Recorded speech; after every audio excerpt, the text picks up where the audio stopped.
যে আল্লাহ রাব্বুল আলামিনের এমন কোন নবী পৃথিবীতে আসেন নাই যিনি তার উম্মতকে বা তার কওমকে মাসিহুদ দাজ্জালের ফিতনা সম্পর্কে সতর্ক করেন নাই। উদাহরণ দিতে গিয়ে নবী সাল্লাল্লাহু আলাইহি ওয়াসাল্লাম বলেছিলেন যে এমনকি নূহ আলাইহিস সালাম তিনি পর্যন্ত তার কওমকে দাজ্জালের ফিতনা সম্পর্কে সতর্ক করেছেন। আলোচনা একটু মনোযোগের সাথে বুঝতে হবে, গতানুগতিক হবে না ইনশাআল্লাহ। মনোযোগ হারিয়ে ফেললে হয়তো আপনি মূল ভাবটা হারিয়ে ফেলতে পারেন। তো মোবাইলে বেশি ব্যস্ত হওয়ার প্রয়োজন নাই, আলোচনা দিলের কান দিয়ে শোনার চেষ্টা করি ইনশাআল্লাহ, এবং আমলের নিয়াতে শোনার চেষ্টা করি ইনশাআল্লাহ তাআলা। এমন কোন নবী ছিলেন না যিনি তার কওমকে দাজ্জালের ফিতনা সম্পর্কে সতর্ক করেন নাই, এমনকি নূহ আলাইহিস সালাম পর্যন্ত করেছেন। নূহ আলাইহিস সালামের তার কওমকে দাজ্জালের ফিতনা সম্পর্কে সতর্ক করার কি প্রয়োজন ছিল? কারণ আমরা তো জানি যে দাজ্জাল বের হবে রাসূল সাল্লাল্লাহু আলাইহি ওয়াসাল্লামের উম্মতের মধ্যে। কথা ঠিক না বেঠিক? দাজ্জাল বের হবে আখিরুজ জামানে, শেষ জামানায়, এবং উম্মতে মুহাম্মাদির ফিতনা। তাহলে নূহ আলাইহিস সালাম কেন তার কওমকে এই ফিতনা সম্পর্কে সতর্ক করতে গেলেন? ভাবার বিষয় না? তার মানে কি দাজ্জাল তার সময়েও পৃথিবীতে ছিল? একটা প্রশ্ন থেকে যাবে। আমরা জানি না, হয়তোবা থাকতেও পারে, কে জানে? শুধু আল্লাহ জানেন। আমরা কিন্তু স্পষ্ট করে বলতে পারবো না তিনি ছিলেন কি না। আমরা এতটুকু জানি হাদিস থেকে, রাসূলুল্লাহ সাল্লাল্লাহু আলাইহি ওয়াসাল্লাম বলেছেন, তামিম দারি একজন সাহাবী, কি নাম? তামিম দারি রাদিয়াল্লাহু আনহু। তিনি একবার 30 জন বা 40 জন সাথীকে নিয়ে সাগরে সফর করতে শুরু করলেন। প্রচণ্ড ঝড় আসলো, সাগর তাদেরকে প্রায় 1 মাস সমুদ্রের মধ্যে ঘুরালো। এক পর্যায়ে একটা দ্বীপে তারা নোঙর করতে পারলেন। সেই দ্বীপে তারা একটা প্রাণীকে দেখতে পেলেন, যেই প্রাণীর গায়ে প্রচুর লোম ছিল। কি ছিল? লোম। এত বেশি লোমকূপ যে তার চেহারা কোনটা আর পিছন দিক কোনটা এটা আইডেন্টিফাই করা যাচ্ছে না। এবং বিস্ময়কর বিষয় হচ্ছে এই প্রাণী কথা বলা শুরু করলো। তারা বলল, তোমরা কারা? তারা বলল, আমরা আরব থেকে এসেছি। এরকম কিছু কনভারসেশন হলো। তখন সেই প্রাণী বলল, তোমাদের অপেক্ষা করছে একজন ব্যক্তি, আমার সাথে আসো। তখন এই 30 জন বা 40 জন সাহাবী তারা তামিম দারির সাথে গেলেন। সাহাবী বলছে এই অর্থে যে তারা পরবর্তীতে মুসলিম হয়েছিলেন, এই ঘটনার পরে তারা মুসলিম হয়েছিল, আলহামদুলিল্লাহ। তো তারা গিয়ে দেখলেন শেকল দিয়ে একজন ব্যক্তিকে বাঁধা আছে, যেই ব্যক্তি খুবই শক্তিশালী, তাকে শেকল দিয়ে বেঁধে রাখা হয়েছে। এবং সেই ব্যক্তি তাদেরকে জিজ্ঞাসা করছিল, তোমরা কোত্থেকে এসেছো? তামিম দারি রাদিয়াল্লাহু আনহু তিনি বলছেন, আমরা মক্কা থেকে এসেছি, মদিনা মক্কা থেকে এসেছি। কি উদ্দেশ্যে? এই উদ্দেশ্যে। তোমাদের সেখানে একজন ব্যক্তি আছে মুহাম্মদ, তার কি খবর? তামিম দারি রাদিয়াল্লাহু আনহু বলছেন, তার খবর হচ্ছে বালতির মতো। কিসের মতো? বালতির মতো। কখনো তিনি বিজয় লাভ করছেন, কখনো আবার মুশরিকরা বিজয় লাভ করছে। মানে বদরের যুদ্ধে তিনি জয়লাভ করেছেন, উহুদের যুদ্ধে আবার মুশরিকরা মুসলিমদেরকে বিপর্যয়ের সম্মুখীন করেছে। জিজ্ঞাসা করলেন, তাবারিয়া হ্রদ চেনো? তিনি বলছেন, হ্যাঁ চিনি। তাবারিয়া হ্রদে কি পানি আছে? তামিম দারি রাদিয়াল্লাহু আনহু বলছেন, হ্যাঁ পানি আছে। এই ব্যক্তি তখন বলছে, অতি শীঘ্রই সেখানে কোনো পানি থাকবে না। আবার প্রশ্ন করছেন, বাইসানের খেজুর গাছের নাম শুনেছ? তামিম দারি বলছেন, শুনেছে। সেখানে কি খেজুর আছে? তামিম দারি বলছেন, প্রচুর খেজুর আছে। এই ব্যক্তি বলছে যে অতি সত্বর সেখানে কোনো খেজুর থাকবে না। এরকম কিছু কথা বলার পরে তামিম দারি তাকে জিজ্ঞাসা করলেন, আপনি কে? এত প্রশ্ন জিজ্ঞাসা করছেন, তুমি কে? তোমার পরিচয় দাও। তখন এই ব্যক্তি বলছিলেন যে আমার পরিচয় তোমরা খুব শীঘ্রই জানতে পারবে। অতি শীঘ্রই আমি এই শেকল থেকে মুক্ত হব এবং পুরো পৃথিবীতে আমি 40 দিন রাজত্ব করব। কতদিন? 40 দিন। তবে মক্কা এবং মদিনায় আমি প্রবেশ করতে পারবো না, কারণ সেখানে প্রবেশ করতে ধরলেই দেখা যাবে আল্লাহর ফেরেশতারা খোলা তরবারি হাতে মক্কা মদিনা পাহারা দিচ্ছে। সুবহানাল্লাহ। তবে আমি আমার পরিচয় জানিয়ে দিচ্ছি, আমি হচ্ছি মাসিহুদ দাজ্জাল। বুঝতে পারলেন? তাহলে দাজ্জালকে দ্বীপে বন্দি অবস্থায় কোন সাহাবী দেখেছেন? তামিম দারি রাদিয়াল্লাহু আনহু। তিনি এসে এই ঘটনা নবী সাল্লাল্লাহু আলাইহি ওয়াসাল্লামকে বললেন। বলার পরে নবী সাল্লাল্লাহু আলাইহি ওয়াসাল্লাম তার চেহারাটা উজ্জ্বল হয়ে উঠল। তিনি মিম্বরে দাঁড়িয়ে বললেন, আমি কি তোমাদেরকে বলিনি এইরকম একটা সত্তার কথা, এমন একটা ভয়ঙ্কর ফিতনার কথা, মসিহুদ দাজ্জালের কথা? সাহাবীরা বললেন, হ্যাঁ আপনি বলেছিলেন। তামিম দারি আজকে সেটাই দেখে এসেছে, তোমাদেরকে সেই ঘটনা সে ব্যক্ত করছে। এখান থেকে আমরা বুঝতে পারলাম যে দাজ্জাল একটা দ্বীপের মধ্যে বন্দী ছিল বা আছে, হয় ছিল বা আছে। এখন ছিল না এখনো আছে, এর উত্তর খুঁজতে হলে একটা হাদিস দেখতে হবে। এটা কোন হাদিস? সহিহ মুসলিমের। নবী সাল্লাল্লাহু আলাইহি ওয়াসাল্লাম মদিনায় বসবাস করছেন, মক্কা থেকে হিজরত করে মদিনা এসেছেন। মদিনায় মাশাআল্লাহ তিনি ইসলামিক রাষ্ট্র প্রতিষ্ঠা করেছেন। বদরের যুদ্ধ হয়েছে, উহুদের যুদ্ধ হয়েছে, খন্দকের যুদ্ধ হয়েছে। ইসলামের একটা পুরো খিলাফা স্টেট যেটা আমরা বলি সেটা কায়েম হয়েছে। এর মধ্যে খবর এলো মায়ের একটা সন্তান হয়েছে। এই সন্তানটার সাথে দাজ্জালের যে আলামত এগুলো মিলে যাচ্ছে। ঠিক আছে? এই সন্তানের নাম হচ্ছে ইবনে সাইয়্যিদ। কি নাম? ইবনে সাইয়্যিদ। তো নবী সাল্লাল্লাহু আলাইহি ওয়াসাল্লাম ওমর রাদিয়াল্লাহু আনহু এবং অন্যান্য সাহাবীদেরকে নিয়ে ইনভেস্টিগেট করতে গেলেন। ইনভেস্টিগেট করতে গিয়ে তাকে ডাকলেন। ইবনে সাইয়্যিদকে ডেকে বললেন, তার চুলগুলো কোঁকড়ানো ছিল ঠিক দাজ্জালের চুলের মতোই। চোখের মধ্যে একটু সমস্যা ছিল, কারণ আমরা জানি দাজ্জালের ডান চোখে একটু সমস্যা থাকবে। আঙ্গুর কালার দেখেছেন? আঙ্গুর, চোখটা অনেকটা আঙ্গুরের মতো হবে, ফোলা। ইবনে সাইয়্যিদের কাঠামোটা মিলে যাচ্ছিল। নবী সাল্লাল্লাহু আলাইহি ওয়াসাল্লাম তাকে ডেকে বললেন, তুমি কি দেখো? ইবনে সাইয়্যিদ বলছে, আমি আরশ দেখি। কি দেখি?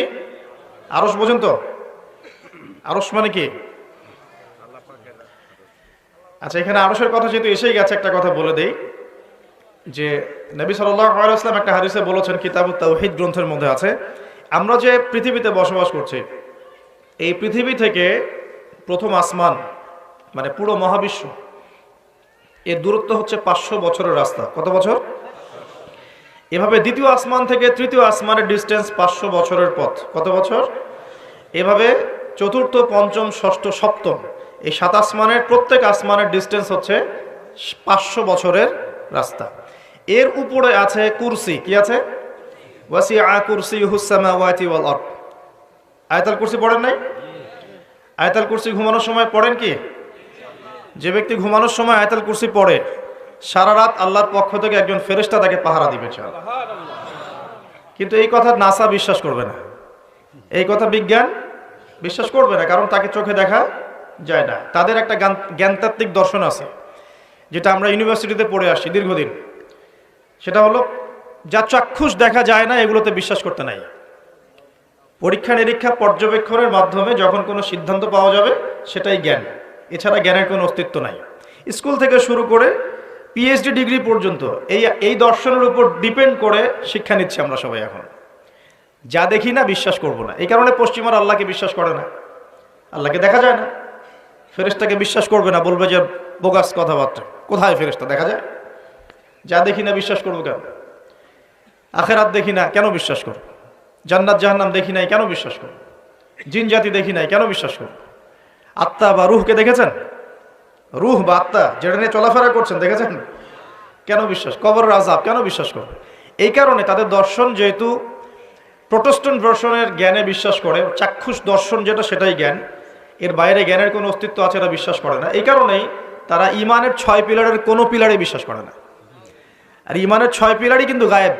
গায়েব না? আল্লাহ বিশ্বাস, ফেরেশতায় বিশ্বাস, নবী রাসূলগণ, আসমানি কিতাব, পরকাল, তাকদীর, এগুলো কি দেখা যায়? এমনকি আমরা তো আমাদের নবীজিকেও দেখি নাই, দেখেছি? সাল্লাল্লাহু আলাইহি ওয়াসাল্লাম। আমরা শুধুমাত্র কোরআন দেখছি এবং হাদিসের গ্রন্থগুলো দেখছি। এই মহাসাগরের উপরে আছে কুরসি, যার কথা আমি বলতে গিয়ে এখানে আসলাম। ইবনে সাইয়্যিদ কি বলছে? সে কি দেখে মনে আছে না ভুলে গেছে? ইবনে সাইয়্যিদ কে? নবী সাল্লাল্লাহু আলাইহি ওয়াসাল্লাম যাকে ইনভেস্টিগেট করছেন মদিনায়। কোথায়?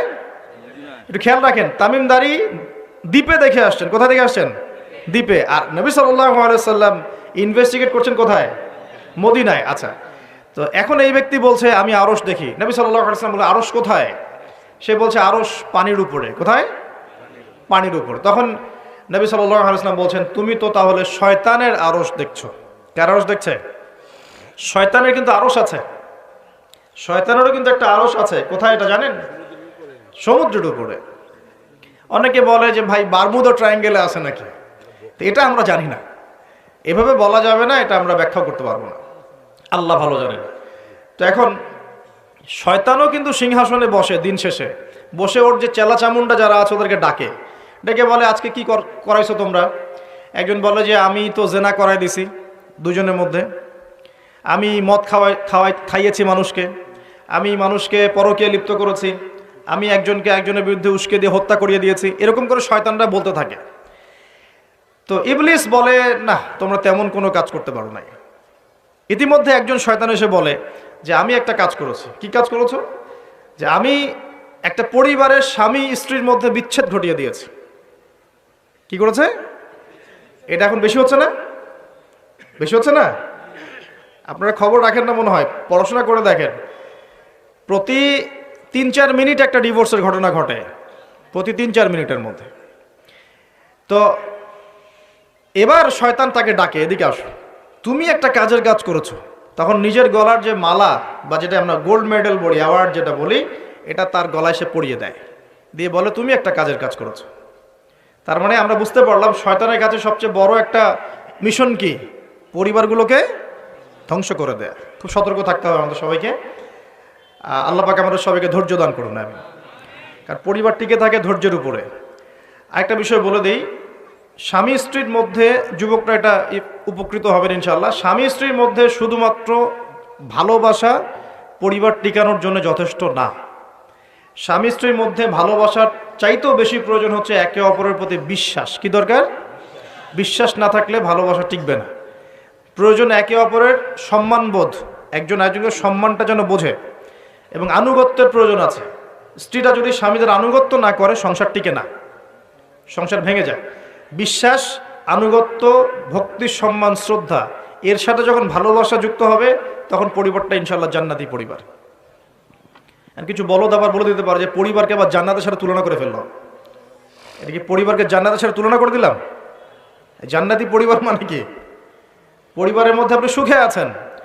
কিছু মানুষ কথার রূপকথাও ধরতে পারে না, এমনও কিছু মিন মাইন্ডেড মানুষ আমাদের সমাজে আছে, কথা সেন্টেন্সের রূপকথাও ধরার মতো জ্ঞান আল্লাহ পাক তাদেরকে দেন নাই। ইউসুফ আলাইহিস সালামকে ডাকছেন, ইউসুফ আলাইহিস সালাম সামনে আসলেন। এখন ওই যে আজিজ তার স্ত্রী মহিলাদেরকে ডেকে বলছেন তোমাদের হাতে একটা করে চাকু, একটা করে ফল আছে, ইউসুফ আসো, বাইরে আসো। ইউসুফ বের হলেন। ইউসুফ আলাইহিস সালামকে দেখে এই মহিলাটা কি করেছিল? ওই ফল কাটতে গিয়ে হাত কেটে ফেলছে। হাত কেটে ইউসুফের দিকে তাকিয়ে তারা বলছে যে মা হাযা ইল্লা বাশারা, এটা তো মানুষ না, ইনি তো মনে হচ্ছে মালাকুন কারীম, একজন সম্মানিত ফেরেশতা। কি বলছেন মেয়েরা? এ তো মানুষ না, এ তো মনে হচ্ছে ফেরেশতা, এত সুদর্শন, এত সুন্দর মানুষ হয়। তো এখন এই মহিলাগুলো কি ইউসুফ আলাইহিস সালামকে ফেরেশতার সাথে তুলনা করলো? বুঝতে পারেন না কথা? এই মহিলারা কি ইউসুফ আলাইহিস সালামকে ফেরেশতা বানায় দিল, না একটা উপমা দিয়েছে? আশ্চর্য একটা বিষয়। আপনি যদি মদিনায় যান, পরিবেশ দেখে বলেন মাশাআল্লাহ, একটা জান্নাতি পরিবেশ আছে, মানে কি আপনি মদিনা সমান সমান জান্নাত বানালেন? মানে এরা বাম পক্ষ সমান সমান ডান পক্ষ প্রমাণিত, এই তত্ত্বে বিশ্বাস করে। মানে ওই যে left hand side right hand side অঙ্ক করছেন না, 2+2 = 4। কি বলবো প্রিয় ভাইরা, খেয়াল করে দেখেন, এই ব্যক্তিকে নবী সাল্লাল্লাহু আলাইহি ওয়াসাল্লাম জিজ্ঞাসা করছেন আরশ কোথায়। চলে আসি মূল আলোচনা দিকে। এখান থেকে আমরা আস্তে আস্তে আমাদের ফিনিশিংয়ের দিকে যাবো ইনশাআল্লাহ। আজকের এই টপিকের সাথে কিন্তু বর্তমান এই ফিফা ওয়ার্ল্ড কাপও রিলেটেড আছে, একটু ধৈর্য ধরে শুনবেন। আমি দাজ্জাল থেকে শুরু করেছি না, আস্তে আস্তে ফিফা দিয়ে শেষ করবো ইনশাআল্লাহ। বসেন, ধৈর্য ধরে বসেন, সময় আছে তো হাতে? আচ্ছা, আজকে আমার হাতেও সময় আছে ইনশাআল্লাহ, তাড়াহুড়ো কিচ্ছু নাই, ইনশাআল্লাহ লম্বা আলোচনা হবে, ঠিক আছে? এখন শোনেন, এই ব্যক্তিকে নবী সাল্লাল্লাহু আলাইহি ওয়াসাল্লাম জিজ্ঞাসা করলেন কি তুমি কি দেখো? সে বলছে আমি কি দেখি? আরশ। আরশ কোথায়? সমুদ্রে। তুমি তো শয়তানের আরশ দেখো। এবার দ্বিতীয় প্রশ্ন করছে, তুমি কি বিশ্বাস করো যে আমি মুহাম্মদ শেষ নবী? তুমি কি বিশ্বাস করো যে আমি মুহাম্মদ শেষ নবী। এখন এই ব্যক্তি বলছে, ব্যক্তি নাকি আসলে ছোটই বলা যায়, ইবনে সাইয়্যিদ, তার নাম কি? ইবনে সাইয়্যিদ। সে বলছে, আপনি কি স্বীকার করেন যে আমি নবী? কে বলছে? ইবনে সাইয়্যিদ। এই কথা শোনার সাথে সাথে উমর রাদিয়াল্লাহু আনহু তিনি বলেন, ইয়া রাসূলুল্লাহ, সে তো নিজেকে নবী দাবি করছে, আপনি আমাকে অনুমতি দেন, আমি এক কোপে তার গর্দানটা নামায় ফেলে দেব। কে বলছে এটা? ওমর। এবার রাসূল সাল্লাল্লাহু আলাইহি ওয়াসাল্লামের স্টেটমেন্ট শোনেন, সহিহ মুসলিমে আছে। এবার নবী সাল্লাল্লাহু আলাইহি ওয়াসাল্লাম বলছেন যে, না ওমর দাঁড়াও, যদি সে সত্যি দাজ্জাল হয়ে থাকে, কথাটা শোনেন, যদি সে সত্যি দাজ্জাল হয়ে থাকে, তুমি তাকে হত্যা করতে পারবে না, তাকে হত্যা করবে নবী ঈসা আলাইহিস সালাম। কে হত্যা করবে? আচ্ছা। আর যদি সে দাজ্জাল না হয়ে থাকে, তাহলে নিরপরাধ মানুষকে হত্যা করার মধ্যে কোনো ফায়দা নাই। এখন একটা হাদিসে আপনি দেখলেন সে দ্বীপে বন্দী। দ্বীপে যদি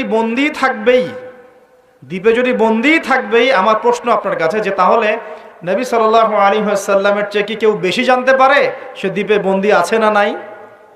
নবীর চেয়ে এটা কি কেউ বেশি জানতে পারে সে এখনো দ্বীপে বন্দী অবস্থায় আছে কি নাই? এটা সবচেয়ে ভালো কে জানবেন? অবশ্যই নবী সাল্লাল্লাহু আলাইহি ওয়াসাল্লাম, তাই নয় কি? তো নবী সাল্লাল্লাহু আলাইহি ওয়াসাল্লাম যদি শিওর হবেন যে সে দ্বীপেই বন্দী আছে, তাহলে মদিনায় একজন ছেলেকে এভাবে ডেকে ইনভেস্টিগেট করার কি প্রয়োজন আছে? কথা বুঝতে পারছেন না? যদি আপনি মনে করেন শিওর যে আমাদের চেয়ারম্যান সাহেব বা আমাদের অনারেবল গেস্ট যারা, তিনি বাড়িতে আছেন, আপনি শিওর, তাহলে আপনি মাহফিলের প্যান্ডেলে তাকে খুঁজতে যাবেন কেন? আপনি শিওর তো সে বাসায় আছে। তার মানে আপনি একটা চান্স নিচ্ছেন, সে বাসা থেকে বের হতেও পারে, নাও পারে, তাই নয় কি? তার মানে আমরা একটা চান্স পাচ্ছি এখানে, দাজ্জাল নবী সাল্লাল্লাহু আলাইহি ওয়াসাল্লামের যুগেও রিলিজ হতেও পারে, নাও পারে। এখন আমি সামনের দিকে আসছি, দেখুন তিনটা জায়গার কথা পাওয়া যায় হাদিসে। কটা জায়গা? তিনটা আমি পেয়েছি, এর চেয়েও বেশি যদি আরও কেউ গবেষণা করেন তাহলে পেতে পারেন, আমার জ্ঞানী সব কিছু নয়। আমি তিনটা জায়গার কথা পেয়েছি, নবী সাল্লাল্লাহু আলাইহি ওয়াসাল্লাম বলেছেন এই তিনটা জায়গা থেকে দাজ্জাল বের হবে। ঠিক আছে? একটা হচ্ছে খোরাসান। কি নাম? খোরাসান। খোরাসান মূলত যে খাইবার পাখতুন থেকে শুরু করে আফগানিস্তান, ইরান, এই পুরো কন্টিনেন্টটাকেই আসলে খোরাসান বলা হয়। 2 নম্বর হচ্ছে ইস্পাহান। কি নাম? এই জায়গাটা কোথায়? এটা ইরানের মধ্যে। কোথায়? ইরানের মধ্যে। এবং হাদিসে এসেছে মহিলা, এক শ্রেণী কি মহিলা, এই মহিলাগুলাকে বাড়ির পিতা বা স্বামী বা ভাই বাসায় বেঁধে রাখতেও পারবে না, বাঁধন ছিন্ন করে বেরিয়ে চলে যাবে। তো বাঁধন ছিন্ন করে বেরিয়ে যাওয়ার একটা দর্শন চালু হয়েছে না সমাজে? কথা কি বোঝেন কিছু? ফ্যামিনিস্ট রেভলিউশন বলে। কি বলে? Feminist revolution. মেয়েদেরকে আপনি আর ঘরে রাখতে পারছেন না। এখন কোন জায়গাতে চলে গেছে আমি মানে বলতে লজ্জা পাচ্ছি, কিন্তু আপনাদেরকে বলি, কারণ আপনারা এই শহরেরই বাসিন্দা এবং এই শহরের ভবিষ্যৎ আপনার হাতে, এই ঢাকা সিটির ভবিষ্যৎ আপনাদের হাতে না? আচ্ছা, গতকালে নিজের চোখে দেখা কথা বলছি, গতকাল নিজের চোখে আমি দেখেছি যা, এক চোখের এক পলকে যা দেখেছি, এক পলকে, এই যে এভাবে তাকালাম এতটুকু। আমরা আসছিলাম ওই যে পূর্বাচল দিয়ে, মাহফিলে যাব আমরা, চাঁদপুর যাব, ওদিক দিয়ে বের হয়ে। তো গাড়িতে বসে আমরা সাধারণত কী করি? বই পড়ি বা ফোনে কথা বলি বা পরিবারের খোঁজখবর নেই। গাড়িতে বই পড়তে পড়তে চোখ লেগে যায় না অনেক সময়? তো চোখটাকে রেস্ট দেওয়ার জন্য জাস্ট একবার গ্লাসটা খুলে বাইরে তাকিয়েছি। পাশ দিয়ে একটা গাড়ি চলে গেল, একটা উবার টাইপের একটা গাড়ি চলে গেল, ড্রাইভার গাড়ি চালাচ্ছে। পিছনের সিটে, আপনার শহরের অবস্থা বলছি, পিছনের সিটে আমি দেখলাম যে একটা ছেলে এভাবে বসে আছে, আমি যেভাবে বসে আছি, আর একটা মেয়ে তার উপরে উঠে বসে আছে, ওপেন রাস্তার মধ্যে। এটা আপনাদের শহর। আমি যে বলি যে কিয়ামতের যত সায়েন্সগুলো আছে, নিদর্শনগুলো, সেগুলো মোটামুটি প্রকাশ পেয়ে গেছে সব শহরগুলোতে, আপনারা তো বিশ্বাস করতে চান না। নবীজি এটার কথাই বলছিলেন হাদিসে যে কিয়ামত ততদিন পর্যন্ত হবে না যতদিন পর্যন্ত মানুষ গরু গাধার মতো রাস্তাঘাটে জেনা করবে না। স্পষ্ট হাদিস আছে, কিয়ামত ততদিন পর্যন্ত হবে না যতদিন পর্যন্ত মানুষ গাধার মতো রাস্তাঘাটে জেনা করবে না। এগুলো জেনা না? জেনা মানে কি শুধু ওই সেক্সুয়াল শারীরিক সম্পর্কই জেনা? দেখেন ফ্ল্যাটে ফ্ল্যাটে জেনা হচ্ছে এখন, ফ্ল্যাটে ফ্ল্যাটে জেনা, মাদকদ্রব্য সেবন করছে, ধনীর দুলাল, কোনো খবর নাই। একটা অসুস্থ প্রজন্ম তৈরি করছে আমরা, জানেন? এই প্রজন্মের ছেলেরা আপনার নাস্তা করে 12টা 1টার দিকে দুপুরে, ঠিক আছে? এদের এদের রাত হয় এই যে 12টা-1টা পর্যন্ত ঘোরাফেরা করে, ফজরের নামাজের সময় ঘুমায়, ফজর নামাজটা পড়ে ঘুমায় না, কিন্তু ফজর নামাজের সময় ঘুমায়, উঠে দেখবেন 12টা-1টায় নাস্তা করে 12টা-1টার দিকে। এরা সালাম দিতে লজ্জাবোধ করে, এরা সালাম দিলে লজ্জা পায়, পিতাকে সালাম দিতে লজ্জা পায়। হ্যাঁ, টাকটুর উপরে কাপড় দাড়ি রাখা এদের কাছে মনে হয় ব্যাকডেটেড থিঙ্কিংস। হ্যাঁ, এরা এরা পাপকে পাপ মনে করে না, মাদককে এরা স্বাভাবিক মনে করে, জেনাটাকে স্বাভাবিক মনে করে, ফ্রি মিক্সিং জেনাটা খুব স্বাভাবিক, বয়ফ্রেন্ড গার্লফ্রেন্ড খুব স্বাভাবিক বিষয়। ঠিক আছে? বাপের টাকা পয়সা থাকলে এগুলো নিয়ে বন্ধুদের সাথে মজ মাস্তি করাটাকে এটা ফ্যাশন মনে করে, টাকা উড়িয়ে দেখে ফ্যাশন মনে করে। ওই টাকা পয়সা কামাই করতে পিতাদের কত কষ্ট হয়েছে ওরা জানে না, পিতারা জানে। এই প্রজন্মের মেয়েরা দেখবেন পর্দাটাকে ব্যাকডেটেড থিঙ্কিংস মনে করে, চুল খোলা রেখে গেঞ্জি টি শার্ট পরে বাইরে ঘুরতে যারা পরিমাণ লজ্জাবোধ কাজ করে না, যারা পরিমাণ না। বিভিন্ন অকেশন আসলে দেখবেন মোমবাতি জ্বালিয়ে অগ্নি পূজা শুরু করে দেয়। হ্যাঁ, এবং কোনো কোনো ক্ষেত্রে সংস্কৃতির নামে এমন কিছু শিরকি কাজ করে যেগুলোর সাথে ইসলামের কোনো সম্পর্ক নেই। এরা জীবনে প্রতিষ্ঠিত হওয়াকে, বাইরে একটা ডিগ্রি সার্টিফিকেটকে নাজাতের ওসিলা মনে করে ফেলে। নামাজ, রোজা, হজ, জাকাত, ইসলামিক কালচারগুলা তাদের কাছে মনে হয় এগুলো শেষ বয়সের কাজ, এই বয়সে করার দরকার নেই। আমরা একটা অসুস্থ প্রজন্ম তৈরি করে যাচ্ছি। আপনি সালাম দিয়ে দেখেন উত্তর দেয় না, সালাম দিলে সাই বোধ করে, সালাম দিতে মনে হেড হয়ে যাচ্ছে মাথাটা। কি লজ্জা, সালাম দিতে কি লজ্জা। জুমার নামাজও ঠিক মতো পড়তে যায় না।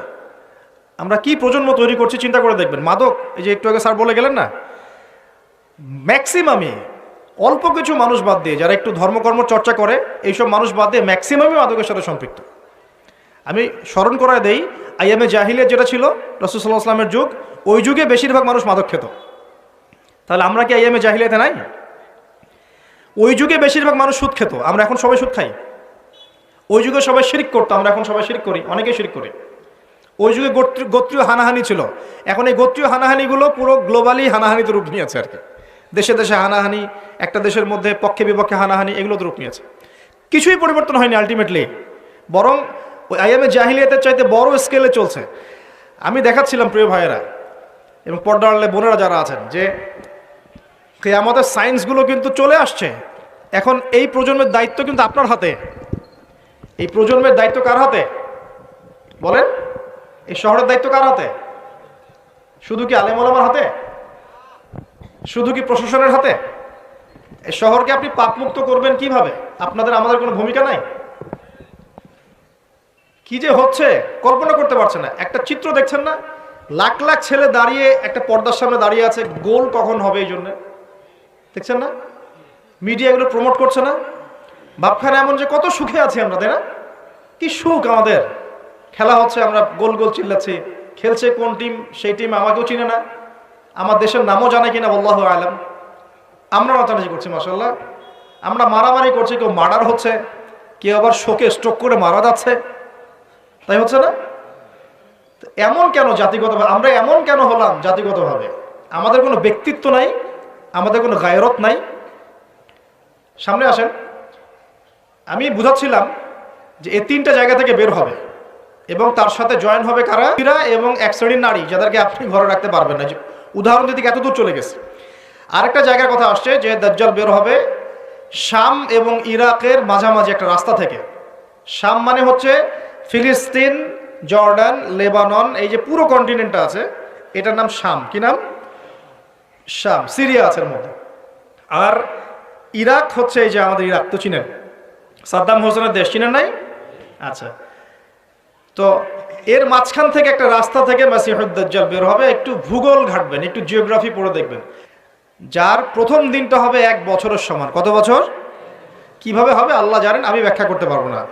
দ্বিতীয় দিন হচ্ছে 1 মাসের সমান। তৃতীয় দিন 1 সপ্তাহের সমান। তারপরের দিনগুলো আমাদের দিনের মতোই। কথা বুঝতে পারছেন? সে কি করবে? সে নিজেকে খোদা দাবি করবে। সে বলবে সেই খোদা আল্লাহ, এবং তার 1 হাতে জান্নাত, 1 হাতে জাহান্নাম থাকবে। এই যে এই 1 হাতে জান্নাত মানে কি সত্যিকারের জান্নাত? ওই যে 2 এ 2 এ 4 যারা মিলায় বলবে হ্যাঁ সত্যিকারের জান্নাত। দাজ্জাল একটা বাহন থাকবে, গাধা বলা হয়েছে, যার বিশাল ডানা থাকবে, যে ডানার নিচে বহু মানুষ আশ্রয় নিতে পারবে। এবং সেই ডানাতে সে আকাশ